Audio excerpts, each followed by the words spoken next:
नमस्कार आदरणीय दर्शकवृन्द, यति बेला हामी सुख शान्ति टेलिभिजनमा छौँ र म कार्यक्रम प्रस्तुता दामोदर ढकाल दीपक उपस्थित भइसकेको छु र आज तपाईँले फ्रेममा देखिरहनु भएको छ डाक्टर मनमूर्ति भुर्तेलज्यू हाम्रो अतिथिको रूपमा हुनुहुन्छ। आजको कार्यक्रम विशेष महत्त्वको छ, त्यसकारण आदरणीय दर्शकवृन्द तपाईँहरूले यो कार्यक्रम अन्त्यसम्म हेरेर लाइक, कमेन्ट, सेयर र सब्सक्राइब गर्न नभुल्नुहोला। अब म ढिला नगरिकन हाम्रो आदरणीय डाक्टर साहब मनमूर्ति भुर्तेल सरलाई हार्दिक स्वागत गर्छु। स्वागत छ सर। हस्, धन्यवाद, धेरै धेरै धन्यवाद बोलाउनु भएको। सर आराम हुनुहुन्छ? एकदम। सर जस्तो हजुर विश्व नेपाली साहित्य महासङ्घको केन्द्रीय सचिव हुनुहुन्छ सर। धेरैजनालाई डाक्टर मनमूर्ति भुर्तेल सर चाहिँ कहाँ जन्मिनुभयो, कसरी रसिया पुग्नुभयो भन्ने विषयमा पनि जानकारी छैन। आज हामी पहिलोचोटि हजुरसँग कार्यक्रम गरिरहेका छौँ। सर हजुरको जन्मस्थानदेखि रसिया जानुसम्मको उद्देश्य र रसियामा अहिले हजुरले गर्दै गरेको कामको बारेमा हजुरले नि सविस्तार बताइदिनु सर। हस् हस्, धन्यवाद।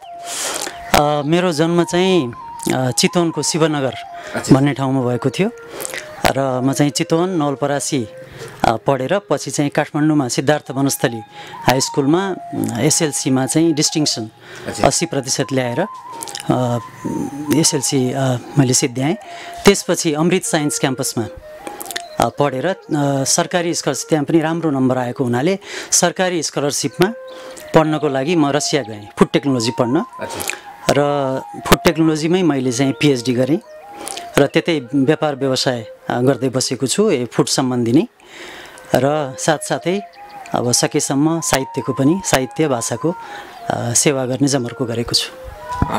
सर जस्तो छ नि हजुरहरू जस्तो एकदम सक्षम मान्छेहरू चाहिँ विदेशमा बसिरहँदा नेपालको विकास चाहिँ अधोगतितिर जाँदैन सर, कस्तो अनुभूति गर्नुभएको छ हजुरले?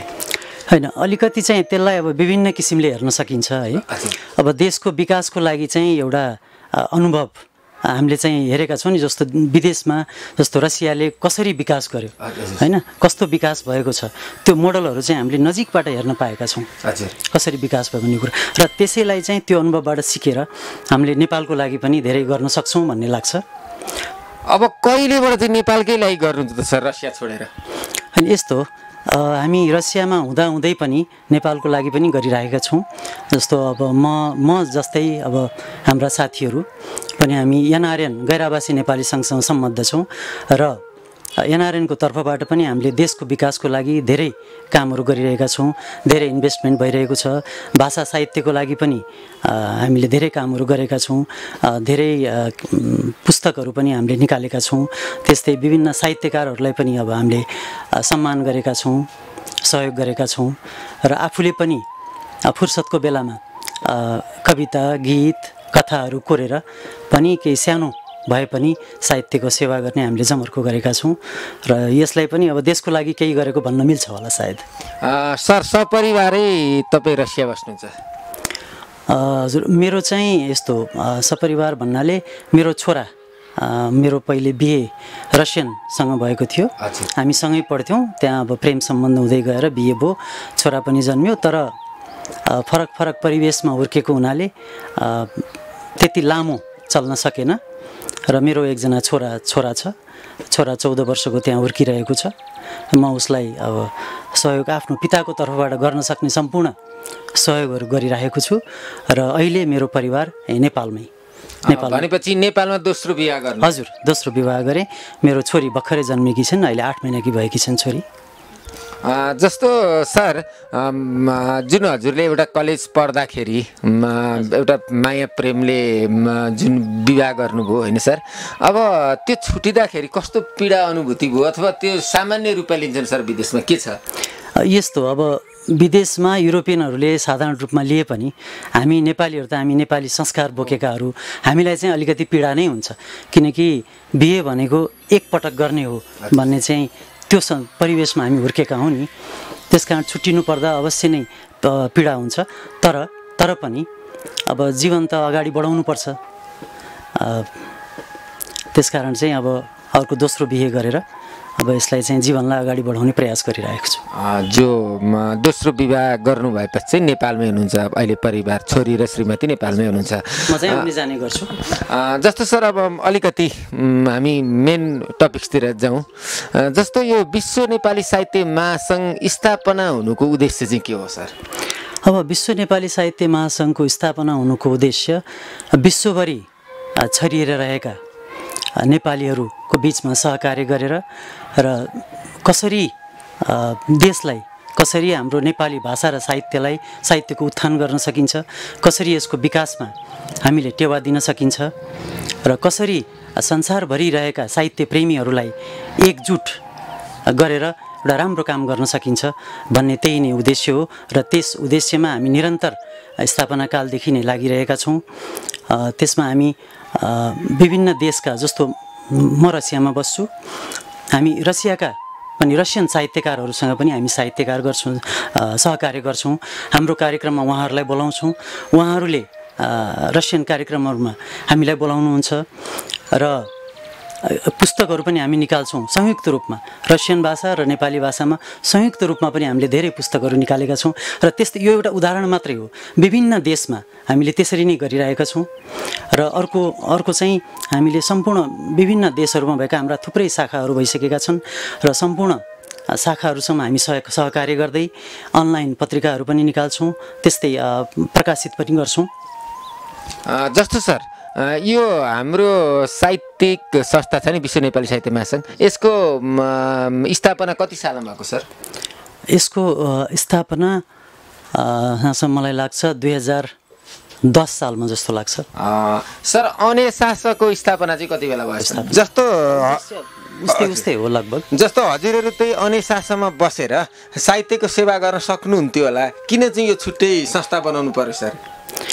अब यसमा चाहिँ के हो भने, अब काम गर्नलाई एउटै संस्थामा मात्रै बसिराख्नुपर्छ भन्ने चाहिँ दुईटा संस्था भयो भने अझ त्यसको बिचमा एउटा चाहिँ सहकार्य पनि हुनसक्छ, एउटा चाहिँ कम्पिटिसनको भाव पनि हुन्छ र कम्पिटिसनको भावले कामहरू चाहिँ अझ परिष्कृत हुँदै जाने पनि हुन्छ। हामीले चाहिँ यसलाई चाहिँ त्यो रूपमा लिएका छौँ। सर आजसम्म चाहिँ सहकार्य भएर अगाडि बढ्नु भएको छ अथवा कम्पिटिसनकै भावमा अघि बढेको छ? हजुरको भित्री रूपबाट भन्दा अनेसास र विश्व नेपाली साहित्य महासङ्घ होइन, अवश्य पनि त्यसमा केही कम्पिटिसन हुन्छ, तर पनि हामी त्यसलाई चाहिँ सहकार्यकै रूपमा बढाउने प्रयासमा छौँ र सहकार्य पनि गरिरहेका छौँ। धेरै धेरै धन्यवाद सर। यो मैले यो जिज्ञासा सुनाउनै थियो, किनभने किन अनेसासा हुँदाहुँदै विश्व नेपाली महासङ्घ चाहिँ स्थापना गर्नु पर्थ्यो भनेर विभिन्न आवाजहरू उठिरहेका थिए। अब यति बेला चाहिँ सर एकदम राम्रो कविता लेख्नुहुन्छ, यति बेला चाहिँ सरको एउटा कविता सुनौँ। हस्, अब समयभावले गर्दा एउटा सानो लघु कविता आज भन्छु। यसको शीर्षक छ जिन्दगी एक लघु कविता। अलि नुन नपुगेको तिहुन जस्तो, नसुहाएको ब्रान्डेड गाउन जस्तो, गायत्री मन्त्र नआउने बाहुन जस्तो, बादल बिनाको बर्सात जस्तो, सधैँ केही न केही नपुगेको, सधैँ केही न केही नपुगेको, सधैँ केही न केही नभोगेको, पाउन सधैँ बाँकी केही, जान्न सधैँ बाँकी केही, चाहना अधुरा, सपना जीर्ण, सदैव तृष्णा, सधैँ अपूर्ण, अतृप्त धोको, सधैँको भोको, चाङका चाङ प्रश्नहरूको पोको, निरन्तर बोक्दै हिँड्ने गन्तव्यविहीन, कति बोझिल बेस्वाद यो ढाक्रे जिन्दगी। वाह सर, साह्रै राम्रो कविता। सर कविता लेख्न थालेको कति वर्ष हो सर? कविता लेख्न थालेको त अब कलेज पढ्दाखेरिदेखि नै हो। यहाँ अमृत साइन्स, हजुर, अमृत साइन्स क्याम्पसमा पनि हाम्रो त्यो एउटा निस्केको थियो सङ्कलन, त्यसमा पनि मेरो चाहिँ कविता प्रकाशित भएको थियो र त्यसपछि पनि रेगुलरली रसिया गएपछि पनि त्यहाँ हाम्रो नेपाली अब एनआरएन छ, अरू संस्थाहरू छन्, विश्व नेपाली साहित्य महासङ्घ, नेपाल संस्कृति खेलकुद तथा संस्कृति समाज, विभिन्न संस्थाहरूले निकालेको कविता सङ्ग्रहहरू, साहित्यिक पत्रिकाहरूमा चाहिँ मेरो कविताहरू निरन्तर प्रकाशित भइरहेको हुन्छ। जस्तो सर रसियन भाषामा कविता लेख्नु भएको छ छैन? रसियन भाषामा पनि लेखेको थिएँ कलेज पढ्दाखेरि, र पछिल्लो समयमा चाहिँ मेरा कविताहरू रसियन भाषामा पनि ट्रान्सलेट भइसकेका छन्, रसियन कवयित्रीहरूले ट्रान्सलेट गरिसकेका छन्। जस्तो अहिले हजुरसँग चाहिँ रसियन भाषाको कविता छ त? अहिले चाहिँ ठ्याक्क अब खोज्नै पर्ने हुन्छ, अहिले ठ्याक्कै त छैन होला। कुनै बेला अर्कोचोटि मौका मिलेको बेला हजुरको मुखबाट रसियन कविता पनि सुनौला सर। अनि कविता लेख्ने समय चाहिँ कुन हुन्छ हजुरको?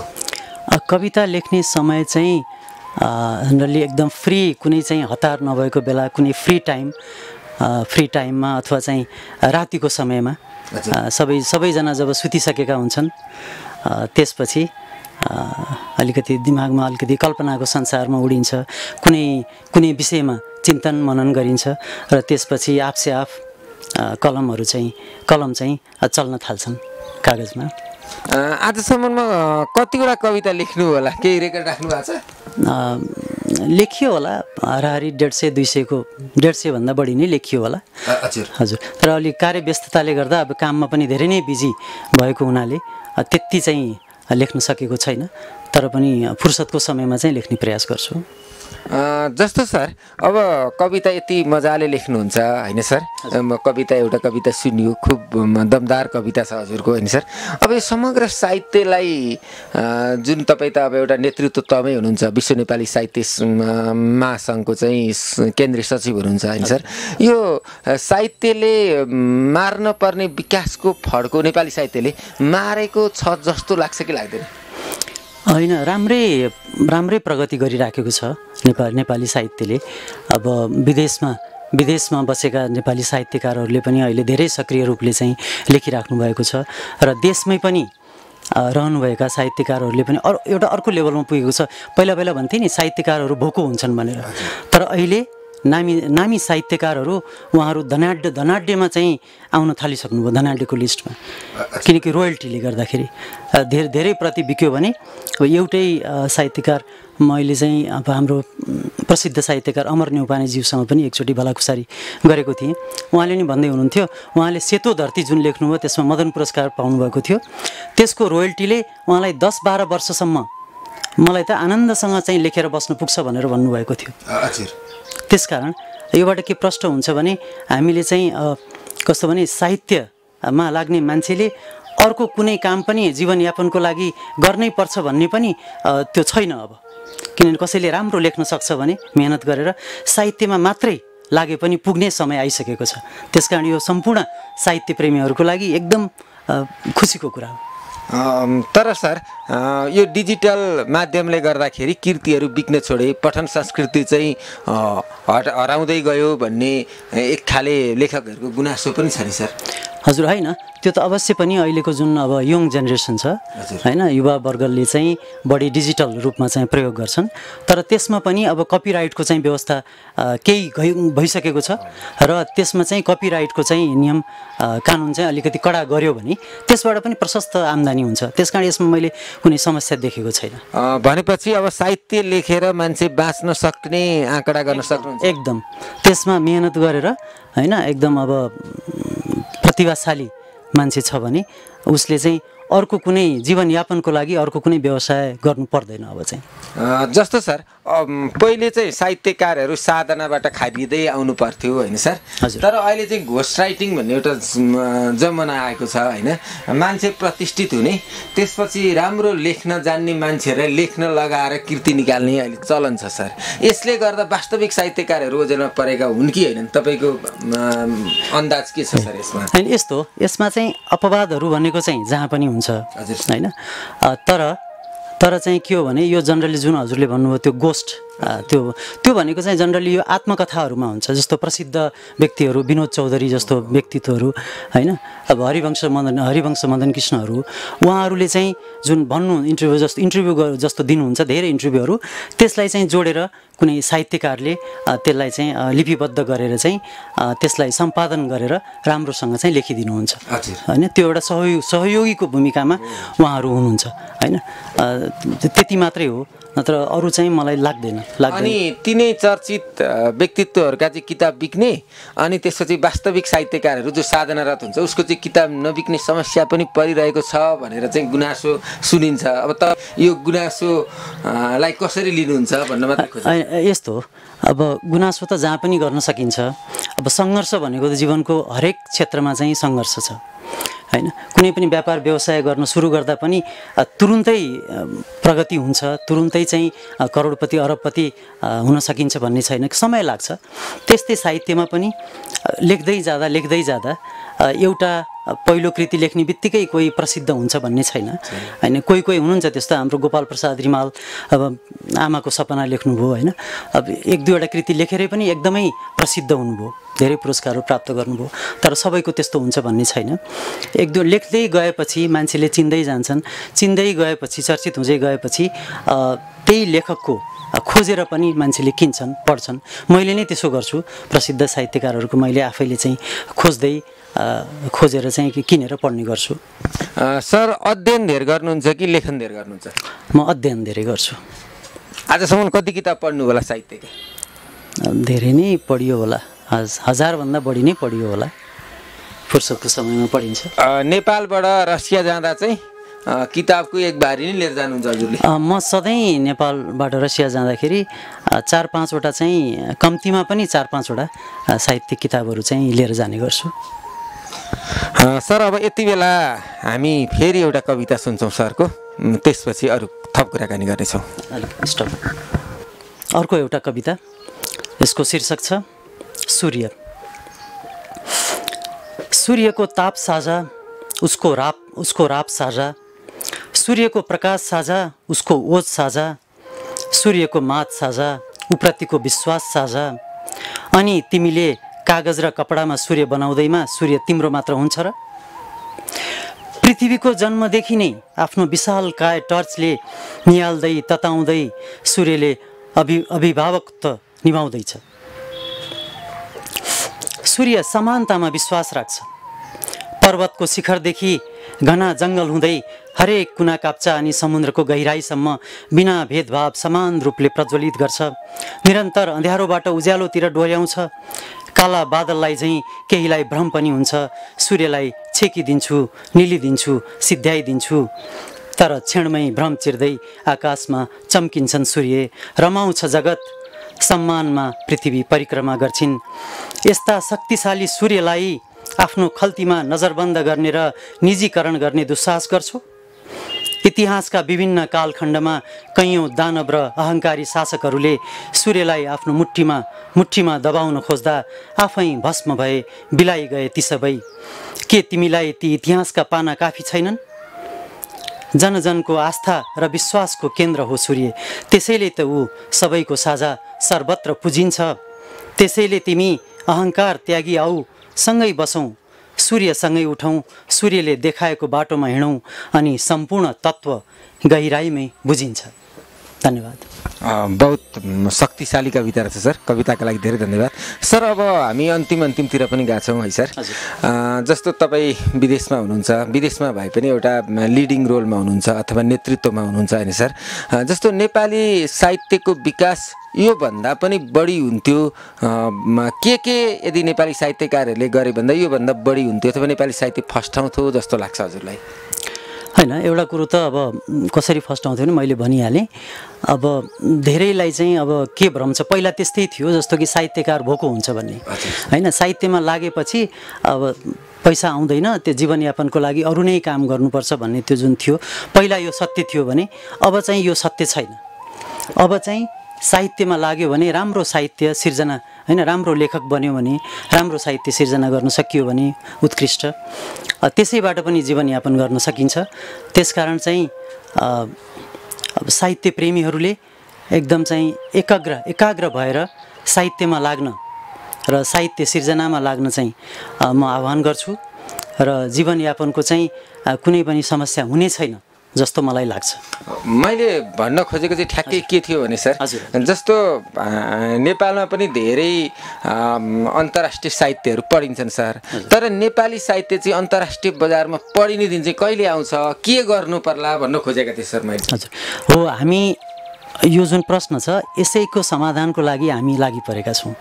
हामीले विश्व नेपाली साहित्य महासङ्घको एउटा उद्देश्य भनेको नेपाली साहित्यलाई विश्व जगतमा चिनाउने।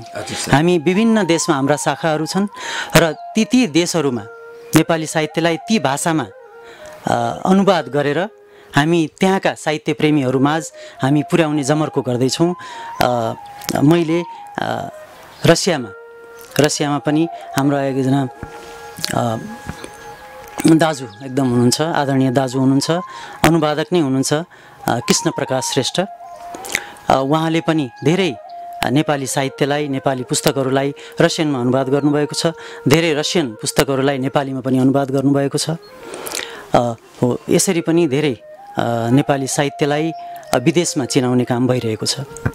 विश्व नेपाली साहित्य महासङ्घको उद्देश्य भनेकै नेपाली साहित्यलाई अन्तर्राष्ट्रिय बजारसम्म पहुँच विस्तार गर्नु नै हो सर। यसो भन्दा फरक पर्दैन? फरक पर्दैन, एउटा प्रमुख उद्देश्य भनेको यही नै हो। आदरणीय दर्शकवृन्द, हामी कार्यक्रमको अन्तिममा छौँ। सर, कार्यक्रमको दौडान अथवा हाम्रो गफगाफको दौडान केही भन्नै पर्ने तर छुटेका कुरा भए भनिदिनुहोस् न। छुटेका कुराहरू त त्यस्तो केही छन् जस्तो लाग्दैन। सबभन्दा पहिला त म सुख शान्ति टेलिभिजनलाई र यहाँ प्रस्तोतालाई धेरै धेरै धन्यवाद दिन चाहन्छु यसरी बोलाउनु भएकोमा। यहाँहरूको टेलिभिजनको प्रगतिको कामना गर्छु। यहाँहरूको अझै सफलता प्राप्त गर्दै जानुहोस् र सम्पूर्ण साहित्यप्रेमी दर्शकहरूलाई म के भन्न चाहन्छु भने धेरैमध्ये धेरैभन्दा धेरै अध्ययन गर्नुहोस्, फुर्सदको समयमा सिर्जना गर्नुहोस्। यसबाट धेरै प्रसिद्धि मात्र नभइकन पनि एउटा आत्मसन्तुष्टि पनि मिल्छ। आत्मसन्तुष्टि भनेको ठुलो धन हो, सम्पत्तिभन्दा पनि ठुलो धन आत्मसन्तुष्टि हो। त्यसकारण सबैले आफूले सकेको जानेको सिर्जना गर्दै गरौँ। धन्यवाद। आदरणीय दर्शकवृन्द, यो अमूल्य समयको निम्ति आदरणीय डाक्टर मनमूर्ति भुर्तेलज्यूलाई विशेष धन्यवाद व्यक्त गर्दै म कार्यक्रम प्रस्तोता दामोदर ढकाल दीपक पनि बिदा हुन्छु। हस्, नमस्कार।